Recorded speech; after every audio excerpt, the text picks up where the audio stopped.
ప్రదక్షిణాలు చేయాలనుకున్న రోజులో ఇవి ఖచ్చితంగా చెయ్యాలి. బ్రహ్మచర్యం, శిరస్నానం, నీలపడక, సాత్విక ఆహారం వంటి నియమాలు పాటించాలి. హనుమంతుడికి ఎన్ని ప్రదక్షిణాలు చెయ్యాలి, ఏ శ్లోకం చదవాలి? రోజు ఒకే మారు 108 ప్రదక్షిణాలు చేయాలి.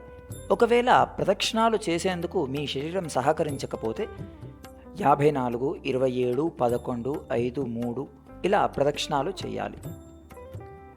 హనుమంతుడికి ప్రదక్షిణాలు చేసేప్పుడు చదవాల్సిన మంత్రం: ఆంజనేయం మహావీరం బ్రహ్మ విష్ణు శివాత్మకం తరుణార్కం ప్రభుం శాంతం ఆంజనేయం నమామ్యహం అనే శ్లోకం చదువుతూ ప్రదక్షిణాలు చేయాలి.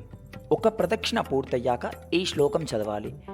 ప్రతి ప్రదక్షిణ పూర్తయ్యాక స్వామివారి ముందుకు వచ్చినప్పుడు ఈ శ్లోకం చదువుకోవాలి. ప్రదక్షిణాలు లెక్కించడానికి పుష్పాలు, ఒక్కలు, పసుపు కొమ్ములు వంటి వాటిని వాడటం మంచిది. నివేదన: అరటి పండ్లు, అప్పాలు, వడమాల స్వామికి ప్రీతికరం.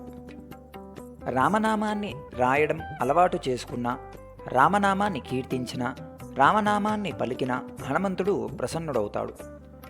ఎత్ర ఎత్ర రఘునాథ కీర్తనం తత్ర తత్ర కృతమస్తకాంజలిం బాష్పవారి పరిపూర్ణలోచనం మారుతిం నమత రాక్షసాంతకం. ఆంజనేయాయ విద్మహే వాయుపుత్రాయ ధీమహి తన్నో హనుమత్ ప్రచోదయాత్. జై శ్రీరామ్.